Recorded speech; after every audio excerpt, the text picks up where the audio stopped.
we make a very good first half time, and we just miss the goals. So I tell them to increase the possession and to be more efficient and to bring the balls and to go to shoot, to try to trust themselves, not to go down, but to go up and to play. And we have this mental. We score early in the second half time, and after that, it was JKT have to open the game, so it was a bit more easy. How hard was it to beat JKT Tanzania today? Not easy because it's a good team, you know. I think today on TV and also in the stadium, everybody saw a good game. So it's because you have two good teams in the field. So we play, and JKT also try to play. Congratulations to them. It's not they are in their place. They are forced because they win their games, and we do a good job today. And I'm really happy for my players. What are the plans to strengthen your squad during the league break? We are going to Zanzibar to play, so it maybe it's a good opportunity for me to give more time to play for some players who were injured for a long time. Today you see Sopu come back, and they are going to have more time to play. Thank you, coach. You're welcome. Naam, huyo alikuwa ni kocha Florai Benge. Umeweza kumsikia hapo akizungumza baada ya kikosi chake kuweza kuibuka na ushindi katika mchezo huu. Lakini sasa naungana na kocha Ahmad Ali kwa ajili ya kuweza kupata tathmini yake baada ya mchezo huu kukamilika. Coach, timu yako ilionekana kujilinda muda mwingi na mara chache ulijaribu kufanya counter attack ambazo hazikuweza kuzaa matunda. Mpango ulikuwa ni huo, lakini ni wapi ambapo uliweza kufeli? I think kwanza niseme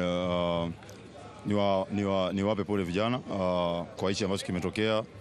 So haikuwa malengo yetu. So kipindi cha pili hakikuwa kizuri sana kwetu kwenye minutes za mwanzo.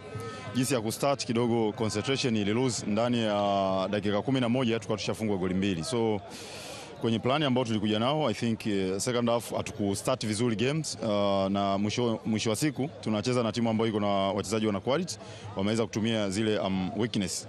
Then moment ya tatu ni kuwa hatukuwa vizuri kwenye organization ya set pieces, then wameitumia nafasi hiyo. So hatukuwa na kusema kwamba labda mpango ulikuwa ni kuzuia peke yake. No, tulikuwa tunaheshimu wao wakiwa na mpira, tunapaswa kuheshimu hivyo. Then tukiupata mpira tujaribu kuona namna gani ambavyo tunaweza tukaatake. Aidha inaweza kuwa ni combination play au counter attack. So tumeweka out jinsi ambavyo tumefanya, lakini tumefanya makosa kwa maana ya ku lose concentration na wenzetu wametumia hiyo nafasi. Mipango ni ipi katika mchezo unaofuata? Utakuwa tarehe 30 ya mwezi wa 4 dhidi ya KMC, kwa sababu sasa hivi tunapozungumza una alama 29 katika msimamo, lakini nafasi umeshuka kutoka ya 4 mpaka ya 5 kutokana na tofauti ya magoli ya kufunga na kufungwa baina yako na Singida Black Stars. Yeah, I think ni call up kwetu kwa hii mechi. Tunapaswa kuamka kuona jinsi gani ambavyo tunahitaji kuweka out zaidi. Tuna mapumziko kidogo hapa, tuone kuyatumia hayo mapumziko jinsi gani ambavyo tuweze kurudi tuwe bora zaidi. Nikushukuru sana coach, lakini pole kwa kupoteza. Asante.